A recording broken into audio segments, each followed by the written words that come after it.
can you confirm that some people from the NFL have contacted your agent and inquired? Yeah, any of those things that occur relative to contact, there's a strict protocol for that, Tim. They have to contact my representation, and then they've got to follow through that. If that did occur, then all that stuff is secondary to this football game. My focus, this is the biggest game that I've ever been involved in. So my focus is 100% on this football game. All that other stuff, that happens when you're winning football games. I've been through this a lot in my career. It's flattering if there is interest, which I don't know that there is. But again, those are such a secondary topic for me right now. It's all about this game. Coach Saban said he's a college coach after having dipped into the NFL. Is that the same for you? Are you a college coach? Has the NFL ever been a desire for you? No, and I think when I took the job at Notre Dame, I think I said that, it was a dream job. But I never went around day to day thinking about, being the Notre Dame head coach, because of the job that I had in hand was what I was thinking about. And I think that's the same thing with the NFL. I mean, I think, from my perspective, I've got the best job in the country. NFL, college, high school, it doesn't matter. So I just look at the place that I'm at. And thankful for the opportunity that I have. Ryan, you always said you embraced the nostalgia with Notre Dame when you took this job. As you know, there are worldwide fans for the Fighting Irish. How much pressure is on this team to win their first national championship since '88? Oh, I think there's been pressure on this football team when I stepped on campus. And what we've tried to do is take that pressure from being unfulfilled expectations to one of let's be who we are. And so as we get into Monday night, we're going to play the game the way we played it all year. We're going to play fast. We're going to play aggressive because we don't carry all of those perceived burdens.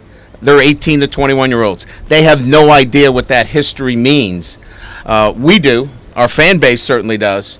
But what I've tried hard to do is let our kids go play the game and let their actions speak, and not let all of this outside perceived pressure for the entire Notre Dame nation to weigh heavily on them. Coach, Happy New Year. I just wanted to know, Assumption College doesn't have the program size that Notre Dame does, obviously, but is there anything that you took away from playing there or coaching there that you brought to a place like Notre Dame or Cincinnati? Absolutely. All of my stops along my career have been formative for me to be where I am today. Assumption College, a Division II program with no scholarships. I remember having to take my car, turn the lights on so we could paint the field Friday night before the Saturday game. The coaches did that.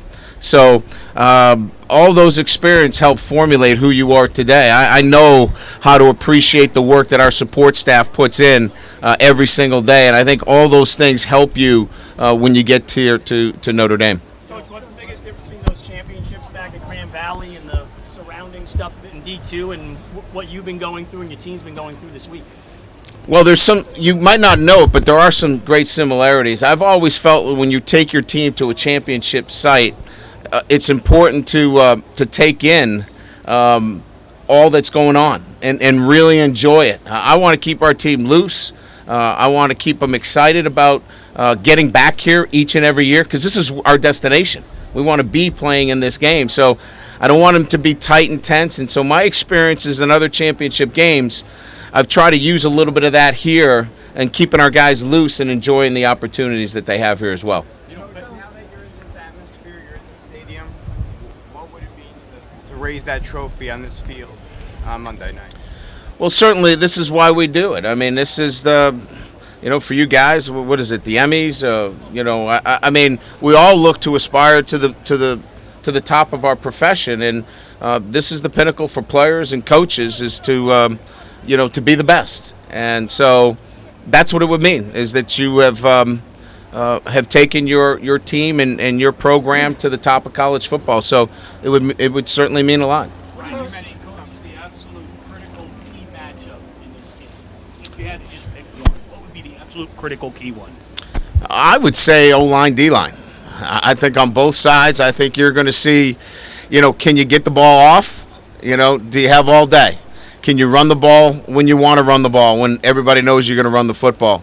I think when you have two great football teams, I know this is, and you guys know it and hear it more than anything else, but in these kinds of games, it's going to be decided up front. Coach, a number of people I've talked to have expressed an opinion that you take a more measured approach on the sideline now than maybe a few years ago. Do you think that you agree with that opinion? And if so, was it a conscious decision on your part to be more measured and talking to your players during the game? It's time and place. It's time and place relative to that measured approach that you're talking about. First couple of years, we needed to grow, and I was hard on our team. There's no question. I don't have to have that kind of same presence with our football team in year 3. They understand exactly what the expectations are, and I don't have to remind them. I was doing a lot of reminding in the first couple of years, doing much less of that. But that's pretty typical in my stays at each program, is that by your third year, everybody's on the same page. Brian, you talk about the process since the SC game, the long layoff, and how concerned you are about your team maybe peaking at the right time on Monday night. We're all of the same, concern. I know Nick probably feels the same way. I mean, you have this kind of layoff, and you use a plan, but there's just so many things that are outside of our control, and as you know, as coaches, we're control freaks. So you have to do a great job of communicating with your team. How do they feel? What do we need to accomplish today? I think what I try to do is really be transparent with each and every day, working from December the 3rd all the way up to today in terms of what we wanted from them. Give me an hour. Give me 45 minutes. Give me an hour and a half of focused work. So the process for me has been to try to be very transparent and communicate very well with our team, because you have such a long period of time. If they don't know what to expect from you in this long layoff, I think that's where you can run into some problems. I think we've done a pretty good job of that. Coach, knowing how hard it is to get to this point, what have you thought about what Coach Saban has done in the past few years to get here for the third time? Well, I mean, it's, we're talking about historic, success. We're not talking about, somebody that, wasn't ranked last year in Notre Dame or the start of the year. So, those are defined, and I've said this a number of times. Your program is defined in consistency. And Alabama is that model. I concede to that. It's where we want to be. We want to be back here next year. I think there's been some commentators that have talked about, is Notre Dame, for real? Well, for me, we're for real because we're here. We won all of our games. That's clear. Where's Notre Dame going to be as it relates to the consistency thing? And that's why I'm the head coach, and that's why I want to be the head coach, because I want to show that we can do this consistently. How is your coaching style? A lot of people have said that maybe next year would actually be the year where you guys would start to peak. Why has it happened this year? Well, we had some pieces that came together more so in the locker room, leadership, demanding accountability from others, and things that coaches can't do by themselves. So the dynamic of college coaching is that each year it's a new team, and there's new leaders. Those that were put in that position to lead did an extraordinary job of leading. And I'm sitting here in front of you because I've got great leaders that have accelerated the growth of the program. When you look at those guys that are supposed to be peaking next year, what kind of experience can this being at the national championship give them going forward? Invaluable. And invaluable in terms of experience, but also the bar gets set to a level where anything less than that is disappointing. So it just does so much more for your program. How has your coaching style changed since you were coaching softball at Assumption in 1987? I think I'm a lot smarter in terms of understanding personalities. You can't drive everybody the same way. I'm somebody that still communicates the same way. I'm still going to get my point across, but I think I'm a lot better at understanding how different people are motivated, and I think I've adapted well to that. Along those same lines, Grand Valley to here now, how many staples from Grand Valley are still within what you do at Notre Dame? Oh, many. the things that I learned at Grand Valley from a head coaching experience, and again, that was 13 years of being a head coach, are still in play with what I do here at Notre Dame. There's no question. And as I mentioned, experiences along the way at, in Assumption College in Central Michigan and Cincinnati have allowed me to, continue to grow. I'm still growing. I'll learn from this experience. But yeah, it's all part of the process. Can you give some examples, maybe? Just a couple examples of some things that are in your system or some staples? I would say more than anything else, painting a vision, and this is where we're going to go. And every single day is going to be focused on getting to this point. So that hasn't changed. Brian, Coach, can you talk about your message to your players? Are you saying go out there and compete, or are you saying that you already feel like you guys are the national champions and you just have to win one more game?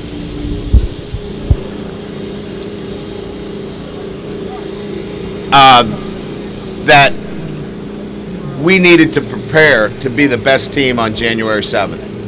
And all the focus, all of the preparation has been on one night and getting to that one night and winning the football game. So that has been the focus of attention and communication about playing one game on January 7th and all of it leading up to that. Coach, you talked about being underdogs. Does that make you mad? Is that a motivating factor? Somebody's going to be an underdog.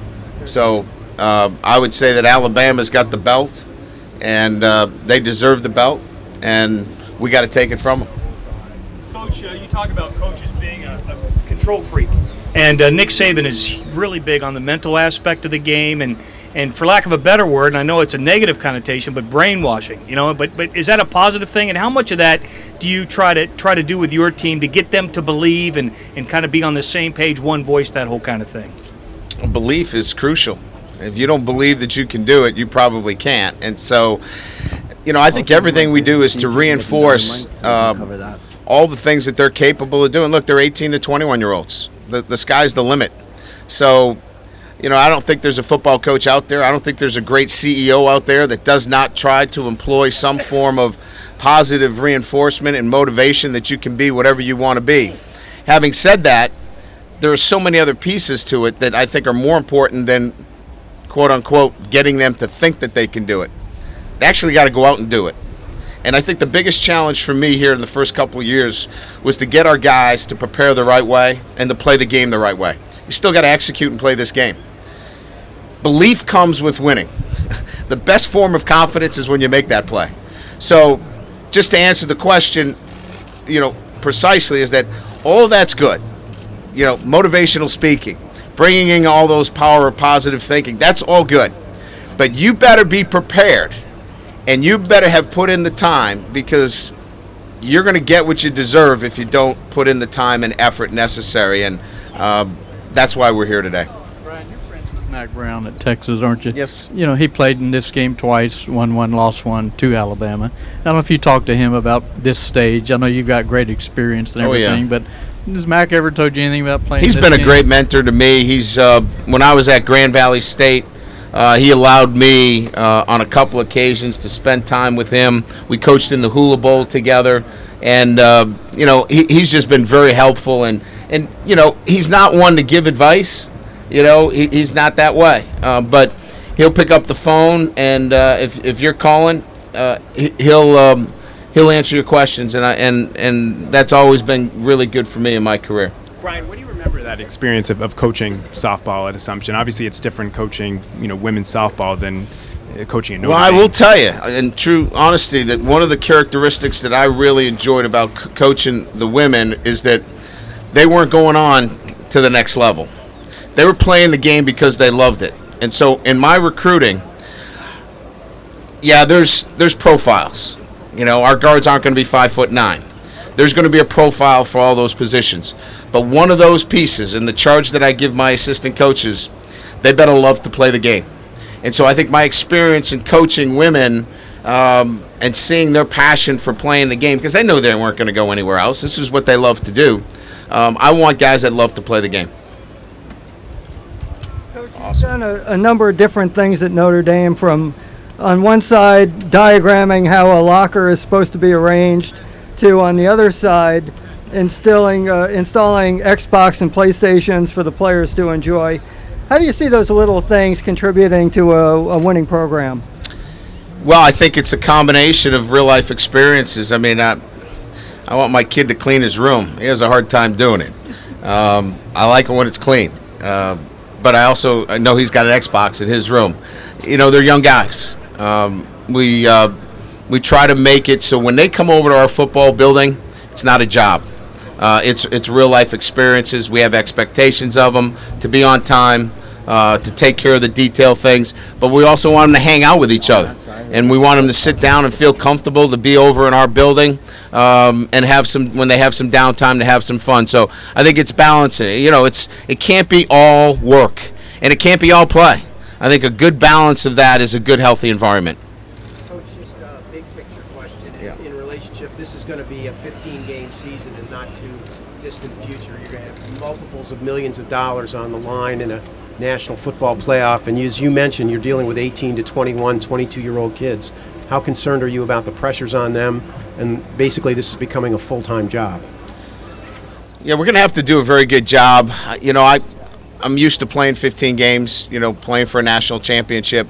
It's a long road, but I think as long as we have this thing planned out where we're not playing in late January and February, I think we can be in a good position. We play a 12-game schedule. There's a championship game. Then if we can get right back to work, there's such a routine there that I'm not concerned with it. I think if it gets, you know, if we start talking about 16 and 32 teams, and something's going to have to give on one end. Something's going to have to give on the regular season because we're not going to be able to play this thing into February. So that would be the concern that I have. And just physically on the kids. Yeah, well, you can do it. I mean, they play 20 games in the NFL. I know they're older. I know they're much more mature, but they play 4 preseason and 16.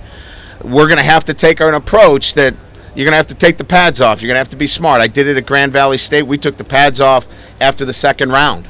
We didn't put the pads back on until those Saturdays that we played. So you're going to have to be smart. 1AA does it. Division II does it. We're going to have to learn from those. Coach, how rewarding is it for your family, for you to be here, your parents to be here? I mean, they've enjoyed this journey, but they've gone through a lot to get here, too.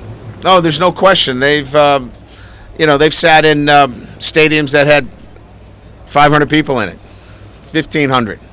And so when I go back to my original, you better love this game. You better love what you do, and your family, you know, is obviously first and foremost because they've been there with you. So it's been fun that they've been part of the journey. You know, my parents now have a place in South Bend.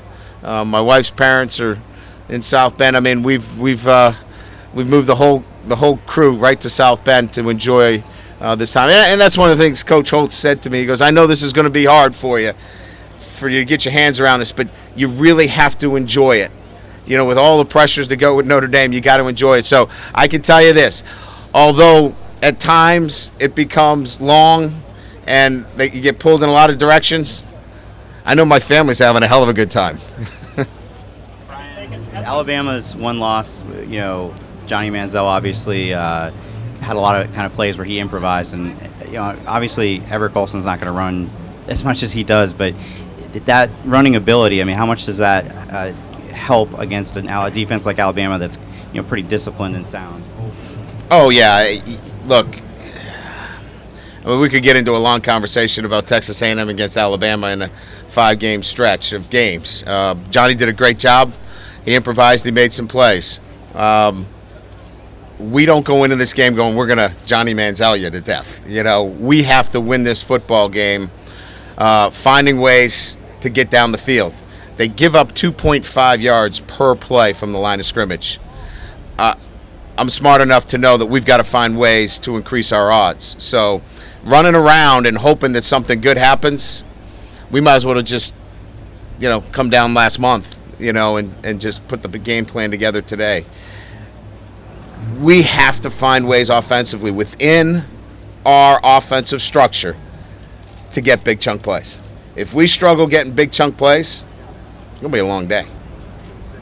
Also, it's It's been a while now since we had a game where Tommy came in situational, a situation you felt he was the right guy for. But does he still prepare each week for the possibility of that?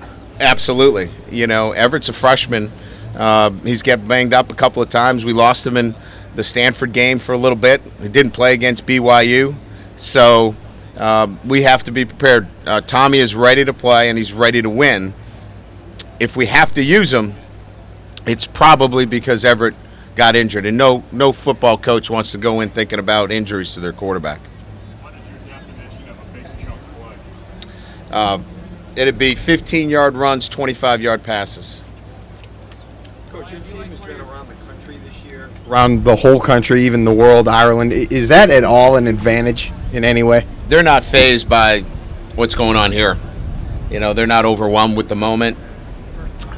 They're actually pretty comfortable in it because they see this, not to this degree, but they see the scrutiny every week. And that's why they came to Notre Dame in a large degree. They love being in this atmosphere. This is energizing to them. They played well on the road. They like getting booed. They just kind of like that challenge of being in the moment. So this won't be an issue for our football. If we get our butts beat, it won't be because the moment was too big for us. Brian, you talked all along about trying to pace your teams so that they peak on Monday. Now that we're less than 2 days away, do you feel like you're right where you want to be? Yeah, I try to give you a great answer for it. We're in uncharted territories each and every year. Even Nick Saban is in uncharted territories. It's a new team. It's a new group of kids. Some guys handle that time better than others. We think we followed all of the plans that equal to getting here. I think both teams are going to come out and they're going to get their feet underneath them a little bit. It's going to take them a little bit. And I think you're going to see the number 1 and number 2 team in the country play. Coach, for you, just what's it like professionally to play chess with Nick, piece by piece, play by play? Just your sense of this as a professional effort. It's a good question, and I say it's a good question because normally the game kind of takes its own shape and form, and the coordinators are play calling. But I'm, as you know, very active in the game, and Nick is very active in the game as well. And so I actually think that that's going to be a little bit of how the game is managed. We've managed all of our games. If you watch us at all, we're managing how we call plays, how many possessions you get, and Nick's going to do the same thing. And so it will be an interesting game in that sense that you'll have 2 coaches that will have their fingers on the pulse of the game itself. Now, I'm not trying to make this the Nick Saban, Brian Kelly Bowl because that's not what it is. These are players first. The coordinators will have a large role, but that influence will be in the game, and it'll be kind of fun. Your non-traditional route to get to this game in your professional career, does that say anything about quality of coaching at that level? And if so, and I think about Chip Kelly, obviously, kind of came from a different type of way, but also non-traditional. What does that say about Chip's non-traditional. Well, he's non-traditional in many ways. We can confidently say that. Right, but is he? Does what you guys have done? It's not sort of that traditional FBS assistant route. And what does that say about getting to this level, and how many other coaches are out there, and should athletic directors be looking that direction? There's a lot of levels to the question. I would say that the easiest way for me to respond to it would be that it's still about people. It's not about pedigree. It's not about one particular style. I think there are great coaches out there that are tracking towards being head coaches that are at Division III schools and Division II schools. Putting myself in an athletic director's seat, what a gamble it was to hire me every step of the way. So my point being, you could have those guys, those great ones, but you also have to have somebody who's willing and understands that it's about people and it's about putting a program together, having a vision and those things. So I think it takes 2 to tango when it comes to those things. Do you think any of that has opened up at all, or will open up? I think so. I think when you look at, what's going on, the NFL is a great example. Not that they're rating the college football scene for head coaches, but I think it's a lot more open to, hey, who can motivate my players? Who can develop my players? Who can get them to play their very best week in week? And I think that happens in high school and college at every level. Brian. I guess I should ask you then. Would you be interested in the NFL at some point? I think all coaching opportunities are measured by time and place. Is it the right time? Is it the right place? I mean, for me to say I'll never coach in the NFL, I have no idea. When I was sitting at Grand Valley State, if you asked me if I was going to coach at Notre Dame, I'd say you were crazy. I don't know, but I think all of those opportunities are time and place, where you are, and who are the people that you're working for. So, and I'm not trying to be evasive. I just think that's the truth of the matter. It's always about time and place. Brian, as you know, Ishaq Williams comes from an environment, a background very different from South Bend, Indiana. How was that? Where do I start? Brooklyn, New York? Is that what you're trying to say? Yeah. Is my accent coming through? I didn't pick it up at all. On that? No. I'm wondering if you can just share with me his development both personally and athletically. It's a great story. I mean, I could go a long time on this one. Ishaq Williams does not come from a profile school relative to Notre Dame traditionally recruiting Lincoln High School. Doesn't mean that there's not great students there, but we just haven't been in that part of the city, and we are now. And Ishaq gives us now that bridge that we can go back there. Poly Prep has always been the school that everybody thinks, well, you're going to go to Poly Prep, you're going to look at those kids, but you can go to Lincoln now. You can go to Washington, you can go to the schools in the city, and those kids can excel. And he has academically at Notre Dame. It's a really, really good story. And, we were talking about people opening their minds a little bit to, coaches and different levels. That's the same thing in recruiting. Let's open our minds a little bit. We got a kid at Lincoln High School who is doing a terrific job at Notre Dame. He's going to have his degree. It's a really good story. I'm going to be coming out with a Brooklyn English dictionary. I'll send one to you, right? Yeah, that should be a big one. Small words. Brian, what will you tell you guys right before you send them out on the field Monday night? They're not going to give it to you. As much as you would like for them to hand the game over to you, it won't happen that way. In this game, the team that probably makes the most mistakes will win. Meaning the team that's willing to go and be aggressive and be willing to put themselves out there has got a better chance to win. If you're just going to sit back and let it happen to you, it's probably going to pass you by. Don't let the moment pass you by. Go out and be the guy that takes it to him. Coach, Manti's meant so much to this program. Hard to believe it's his last game playing and your last game coaching with Manti Te'o. Yeah, I remember coming in my first year and him being the freshman that everybody talked about, and developing a relationship with him. And it was we had our times. We disagreed on some things, but we're now sitting here at the pinnacle of college football, knowing that we both came to Notre Dame for the right reasons. I came here to help develop young men and build them into football players and good people and good students, and he came in here to be that guy to represent Notre Dame and bring him back. And so it's really we're gonna miss him, but I think he and I will have many stories to embellish upon over the next 20 years. I want to follow up on what you said about what you're going to maybe tell your team before the game. Is that something that's been on your mind for a while, like leading up to it? And how important do you feel like a pregame speech for a game like this is needed? These guys always need some direction. Some days they need a little bit more direction than others. Sometimes my kid needs a longer talking to than other days. Sometimes I can just look at them. And you can't just look at them. I mean, you got to really, get them focused on what they need to do in championship games. The championship games I've been in, you can't be timid. You can't sit back and wait for good things to happen to you. You got to go make them happen. This group's made things happen all year.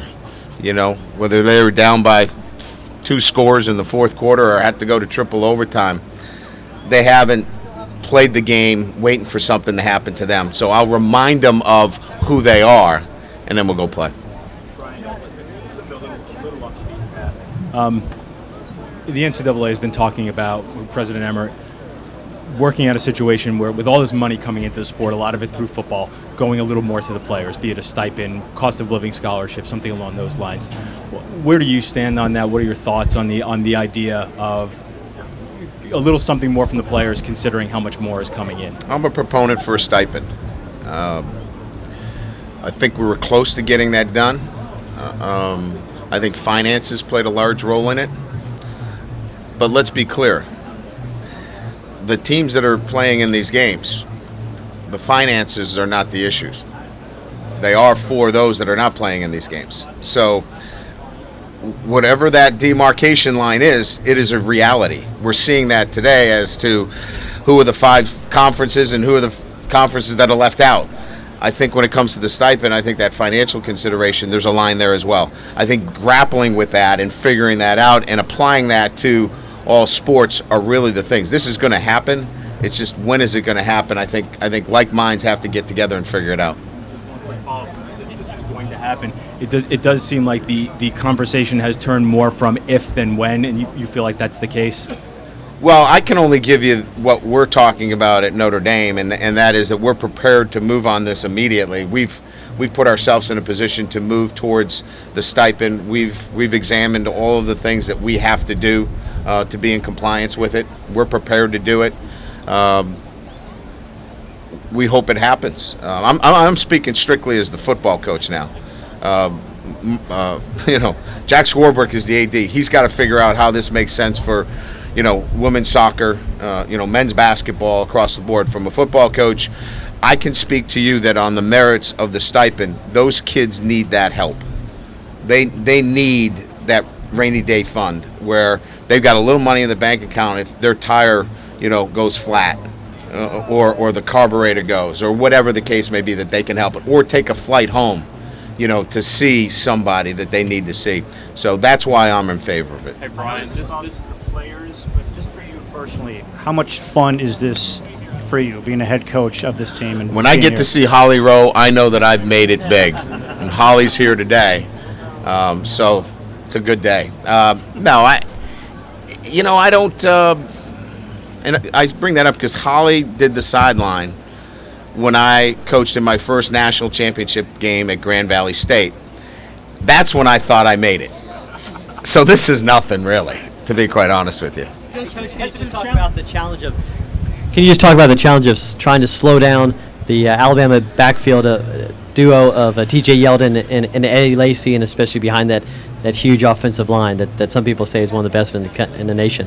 Well, let's look at it this way. If they've got a hole to run through and they get their pads down, you better hope and pray there's 2 or 3 guys to take them down. Now, what we're hoping is that we have a no-crease defense.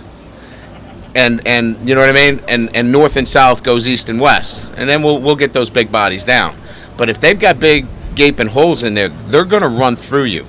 So we got a lot of work to do up front. We've got to be able to create a no-crease defense. If we can do that and slow those big bodies down a little bit, we probably can drag them down. But that's not going to happen every play. So we got to be prepared to come up and be physical in tackling those 2 big kids. Brian, this paint the field thing you referred to earlier when you painted the field at Assumption, can you go a little bit deeper into what that was like and what y'all had to do?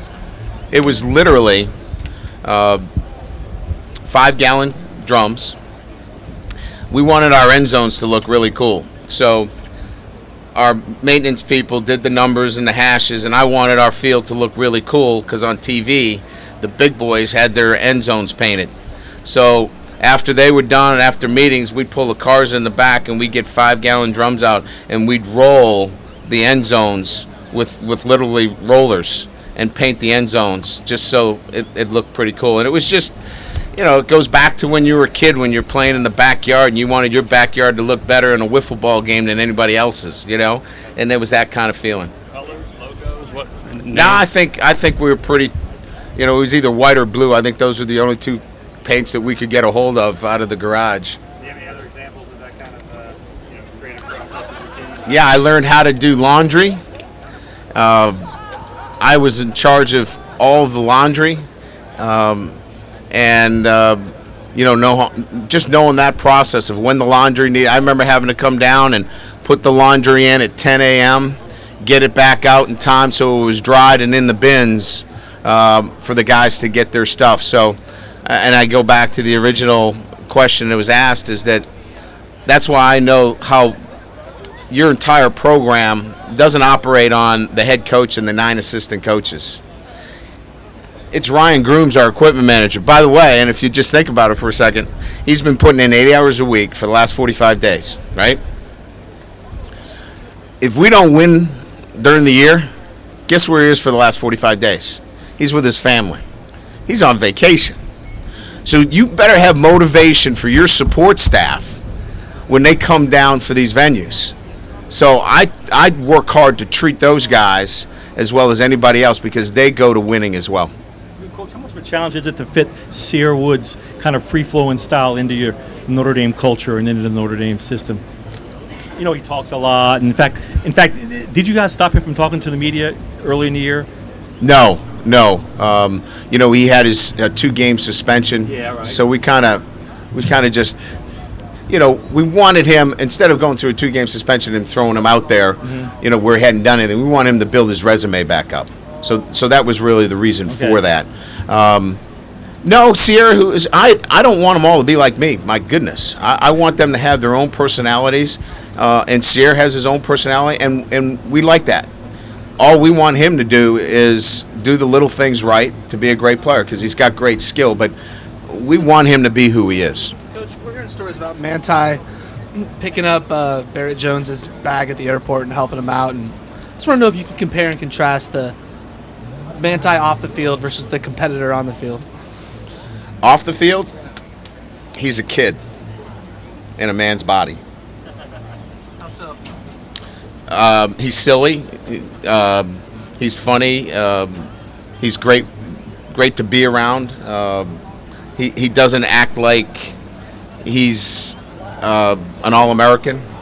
He's a regular 21-year-old guy, but he's still a kid, and that's what I love about him. You know, you're in college coaching because you get that combination, you know, and he brings that combination every day. So that's the fun part about him. What about when he gets on? Oh, he's a werewolf.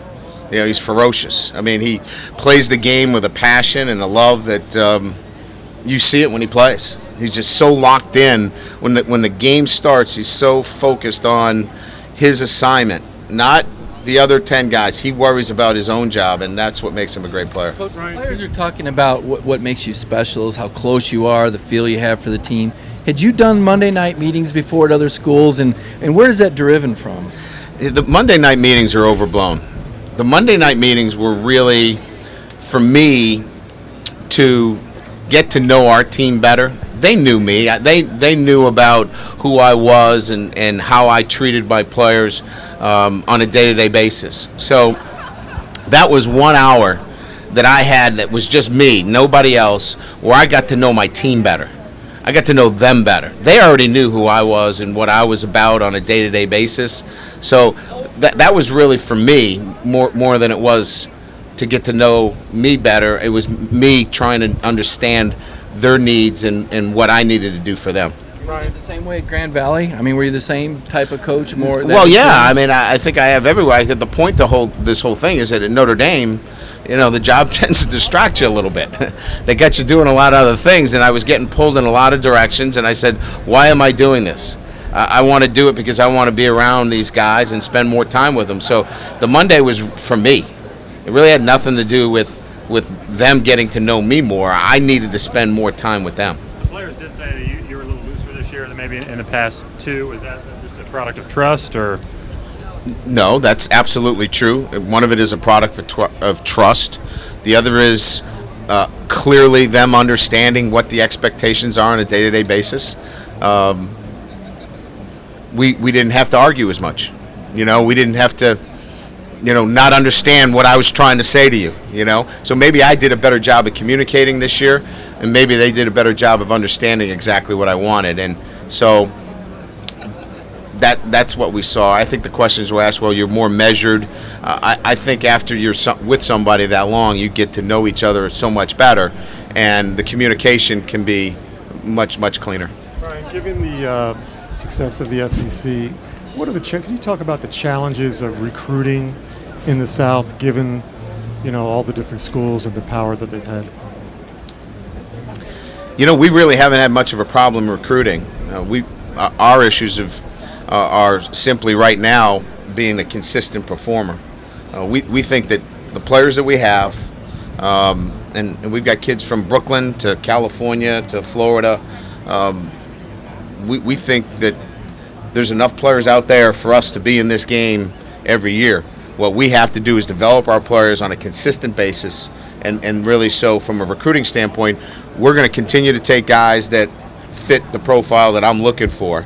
And whether they're in Louisiana or Alabama, we're going to give it a shot and recruit them if they're the right fit for us. Coach, how has this team been so effective finding a rhythm early? I believe you guys have 9 first quarter shutouts defensively, and then recently on both sides of the ball. What have you been able to find about that rhythm? Well, I think offensively, first of all, we have really played to our defense. We've deferred a lot. We've put our defense on the field. We've managed the game early to not stub our toe, to not have an untimely turnover. So some of it is the way we've called the game and managed the game. And then I think secondly, we're really good at being disciplined defensively. Our safeties have great eye discipline in that they're not going to get pulled in on play action. You know, they've done a really good job early on. And then when the game settles into it, then it's game plan, it's recognition. But I think our first quarter there's been a conscious effort to make sure that we don't stub our toe offensively early on. Brian, when how important will that be moving into this game to make sure that It's you can a piece do of the it. same It's thing? not the most important thing, but it'll be a piece of. Look, we're not going to change. Game 13 is going to look like 12, 11, and 10. At least if it doesn't, we're in trouble. Because if we don't look like the team that played in Game 12, we got some problems. But if we look like 12, then we're going to manage this thing. We're going to try to get this thing to the fourth quarter and have somebody make a play. Brian, when you lost Low Wood for the season, I mean, you had a freshman that had to go in there, maybe do more than you might have thought initially. How did you feel about it then, and how do you feel about it now after seeing him for 12 games? It's probably singularly the most impressive thing that has occurred on our defense. Look, Lewis Nix was 352 pounds when he came into camp. He's still 352. Kavari Russell was a wide receiver. Now he's a starting corner. Matthias Farley was a wide receiver. He's now our starting safety when Jamor Slaughter went down. That's really good stuff. That's great coaching. It's having great players that can adapt. But that singularly is the reason that I look at the defense overachieving when you put 2 freshmen in there, at that time of the season. Very specifically, I mean, he's one of those kids who, if he wanted to run for president or something, I mean, he's got that, that kind of personality. Yeah. How did that maybe help him in terms of, that having that confidence, that kind of just innate confidence? Him and Matthias Farley, if you got a chance to talk to either one of them, they have an immense amount of personal pride. Personal pride, the way they carry themselves. They're well-dressed, they're articulate, they care about being on time, they care about all the little things that go in. So it doesn't surprise me with 2 people like that are young and inexperienced, because they have so much personal pride that it carries in the way they handle themselves on the field and off. Brian, how much do you appreciate what it would mean to potentially blow up that SEC narrative, 6 titles going on 7?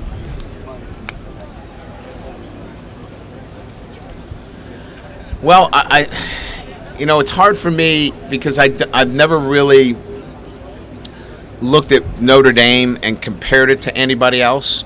All I know is that the SEC's been in this game and won it, and so they must be really good. Other than that, college football is pretty cyclical.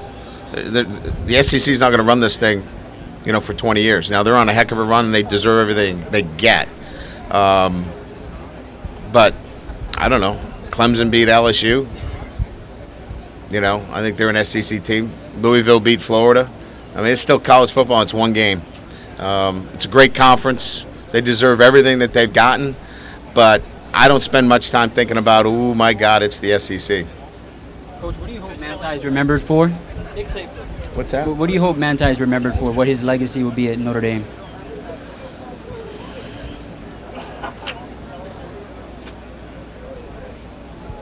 I think he epitomizes the student athlete that Notre Dame wants to push out front and say, that's the kind of guy that we want. An incredible competitor on the field. I always talk about tough gentlemen. Tough on the field, a gentleman off the field. Coach Saban was asked how his wife is handling this circus and being down here and this hoopla going down national championship, and he joked that it's been great for him because she spent more time at the beach and away from her first love, shopping. I want to ask you, just how's your wife handling this with your first national championship? She's impervious. I think she's with the Dolphins, swimming with the Dolphins today. She doesn't even know there's a game Monday. She's got her own agenda. She two-time cancer survivor. She's not waiting around for Monday, January 7th. She's living today. So every day she's going 100 miles an hour, and if it happens that she gets a ride to the game, she'll probably be here. If not, she'll watch it on TV. You're not around Barrett Jones every day, but are there some similarities between him and Manti? I mean, just in terms of they're both very impressive kids. And I'll tell you, Ron, the one insight that I do have on it, I met both. Obviously, I knew the Te'o family from before, but the Barrett Jones family and the Te'o family, there's so many similarities. They embrace an extended family. As you probably know, Barrett Jones' brother's on the team. He's got another one on the way. They're so similar in terms of the way they embrace the whole team. Manti's family, when they're in town, they'll have everybody over. They have 30, 40 people over. And the Joneses are the same way. They are integral to Alabama football. So they're a lot similar because of their family structure. And that's my observation when I was with them in New York for a couple of days. This is probably the version of the question I've asked a million times, but how much has that bled into your team? I know you can't speak for Alabama and how Barrett's. No, but I think you could probably make that, connection that both of these kids, galvanize their football team just because they're embraced by the family. And when Manti's family was in town, they had a huge celebration. I'd say probably 70% of the team was over there, and I'm sure that the Jones family is very similar. Coach, how would you describe Riddick's vision and understanding of the game? Well, I think his ability to play wide receiver for a couple of years, coupled with his natural instincts at the running back position, became a great 1-2 punch for him. He was able to take both of those things. And now as a route runner out of the backfield, the only way you can evaluate him is instinctive, a difficult matchup. And I think that 2 years at wide receiver with his natural instincts of being a running back have really been a great mixture of two coming together. And maybe looking back, that was one of the best moves you accidentally made to move him back and forth a little bit. Yeah, it was a matter of necessity for us to go to more of a spread offense. We needed a playmaker in the position. We were able to recruit him out of that position. But no, let's put it this way. He's going to play on Sundays. And I think that combination really helped him moving past this game. Brian, obviously this doesn't apply at all to this week. Were you ever intrigued by the NFL? I answered the question before. How can you not be? I mean, when you coach football, you look at everything. You look at high school film and you watch coaches there. At least I do. College, Division III to 1AA, it doesn't matter. College, NFL, I look at all those things, and all that stuff intrigues me. I still think it comes down to time and place. What's the right time, and is it the right place? So I never take any of that off the board.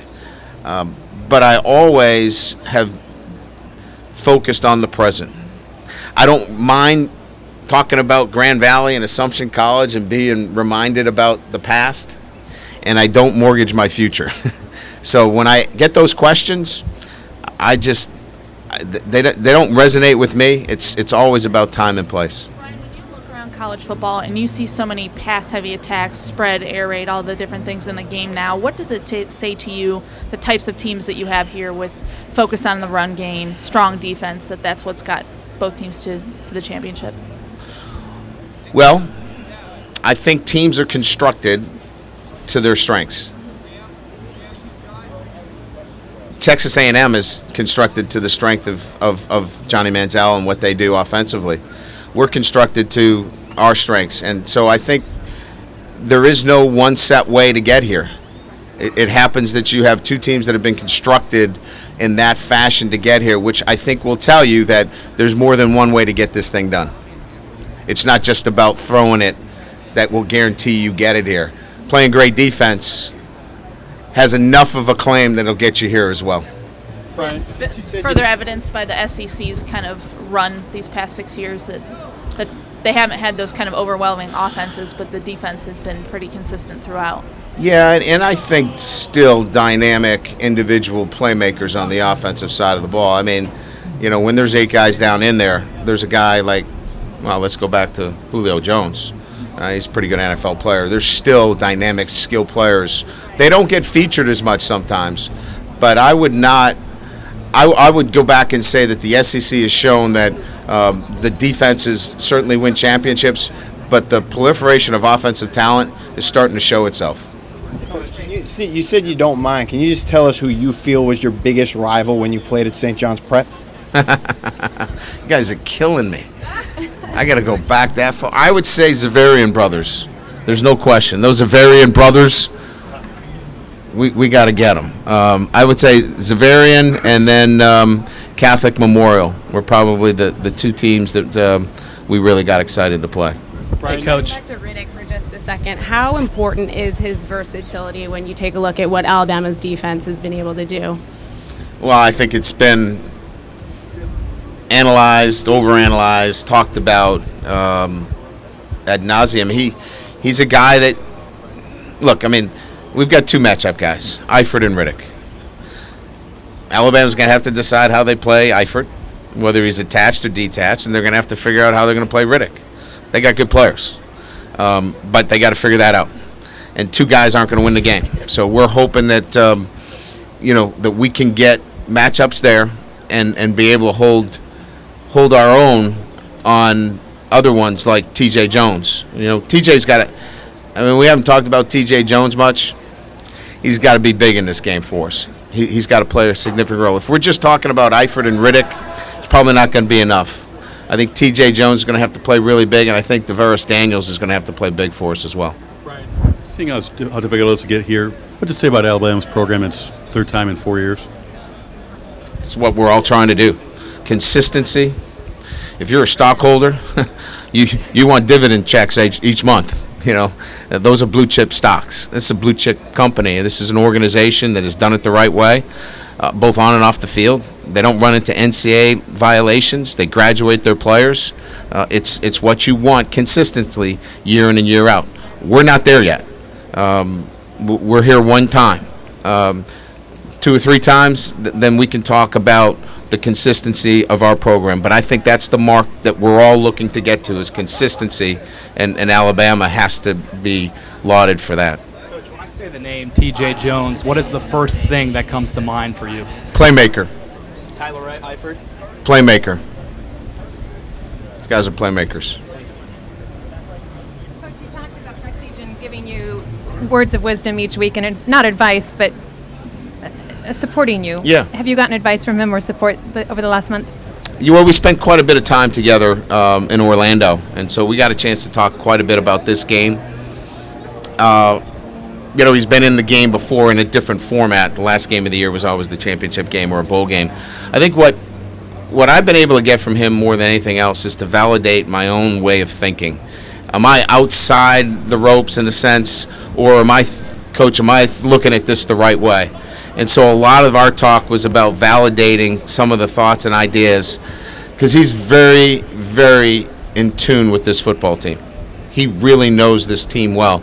So I can ask him things about our schedule and do you think this is too much? And he'll say what I want him to say in a sense that it's all been you'll have a feel if it's too much if you see this and that. And so that's been really kind of the relationship that we've been able to develop. How difficult would it be to lead with with everything that's happened? How difficult would it be to leave Notre Dame with everything that's happened if you did have an offer from the NFL?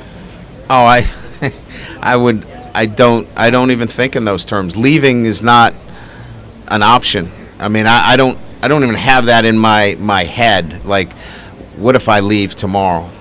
Just don't think about it. I just don't operate that way. I go planning.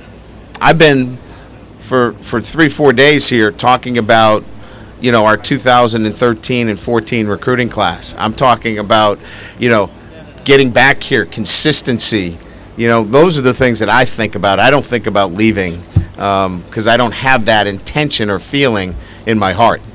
Brought up your wife and Dolphins. I don't know if you heard over at the Sequarium, but the Dolphin at the Sequarium actually chose Notre Dame, and they've won the last 3 times that the Dolphin has chose that. We take Dolphins, rosaries, prayers, the right locker room. All those things add up. So we're hoping that it all comes together for us. Coach, do you think you can get here to this game without, if Everett doesn't improve as much as he does over the course of the season?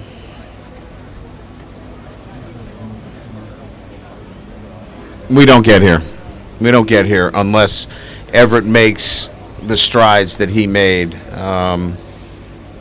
Yeah, I would agree with that. I hadn't given it that much thought, but no, we would not be here unless Everett Golson continued to develop as the quarterback that he is today.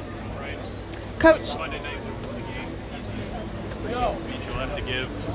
Or hardest? I mean, how much time do you think about what you're going to say before they take the field? I really try to get a sense and feel for the locker room before. So it's really I got to get the pulse of the group. I'll know if I have to say something, and I'll also know if I don't have to say a word, and I'll wait to that moment. Hey, yes. Coach, Nikki Noto, Ali Najad, we're here with the ESPNU Road Trip. Have you stayed hydrated? We're not seeing any water or Gatorade up there. No, I went through a whole bottle already. That's why we got your back. But how about a little bit more G2 for the Gatorade? You guys are sponsored by Gatorade. G2, we got you, Coach. No. Go ahead, whatever you want to do. Well, thank you. We've got you. You okay? Anything else? We're good. Thank you. Appreciate you guys doing this. Let Road Trip know we got your back. Road Trip, you got my back. That's right. I know. Just pay me $20. I could say anything. I was talking to some of your players, TJ Jones and Riddick specifically, and they said that when you get angry that your Boston accent still comes out. They're right. I won't go into that tirade, but yes, it does. Yep. Coach, have you had a chance to reflect on just how proud of these guys you are? There's so much going on right now, but when you interact with your team, it's impossible not to see the maturity in the men that they are. We do, and I'll tell you where it comes out. And when we have a hospitality room for the coaches, last night we got a chance. A lot of the family, it was off night, really. We didn't have any events. So the wives and coaches got together in the hospitality suite, and we actually talked about how lucky we are to coach these guys. Their character and the way they handle themselves, and they've got traditional values of politeness and courtesy, and it's just really, really fun for us to be college football coaches at Notre Dame because of all those things. Great, thank you. Hanging in there. Boston's will begin the party. Many of us go. Say your as you arrived earlier today. Lunch should be served at 12:45, 3 p.m. I gotta ask you a question. Thank you. Hey, Jeremy, good to meet you. Pleasure. Good. Well, I'm sure we'll see more of you.